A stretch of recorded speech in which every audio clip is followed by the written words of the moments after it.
వీనికి ఫోన్ చేసి అర్ధ గంట అయింది, వస్తా అన్నాడు. ఇంకా అసలేడైందా బాయుడు. మళ్ళీ ఫోన్ చేద్దామా? టిన్ టిన్ తిరి ఫోన్ వస్తుంది, కట్టేద్దామా? వేద్దాం మళ్ళీ. హలో, ఏడున్నారా? వస్తున్నా, జల్దిరా, తొందర పని ఉంది, అర్జెంట్. చెప్పురా, ఫోన్ చేసి పంపేనా? చెప్పు, ఏంటి అంత అర్జెంట్ పని? తొందర రమ్మన్నా. ఏం లేదు మామ, మీది హోటలే కదా, మీ ఇంట్లో 2-3 గ్యాస్ సిలిండర్ అంటే ఒక గ్యాస్ సిలిండర్ ఇవ్వచ్చు కదా నాకు.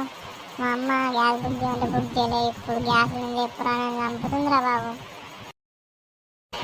అమ్మ గ్యాస్ సిలిండరే నేనే 20,000 పెట్టి కొన్నాను గ్యాస్ సిలిండర్ ఒకటి. నీకు ఇప్పుడు వచ్చానని తెలిసిందనుకో, మా అమ్మకి నన్ను ఇరిగా మరిగా అంటది, ఇచ్చకూడదు అన్నది, ఇంటి ముఖాన కూడా అనేది నన్ను. 20,000 ఏంటిరా గ్యాస్ సిలిండర్? 1000 రూపాయలే కదరా గ్యాస్ సిలిండరు. అది మనకు ఇప్పుడు ఫ్రీ అని కూడా, అది కూడా.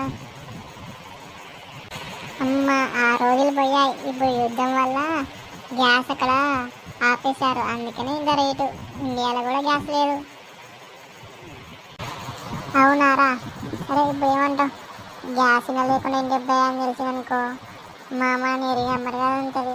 మా మమ్మీ బుక్ చేయనప్పుడు బుక్ చేసినా అయిపోయేది, 1000 రూపాయలతో పోయేది. ఇప్పుడు 20,000 పోగొట్టుకోవాల్సి వస్తుంది కదా.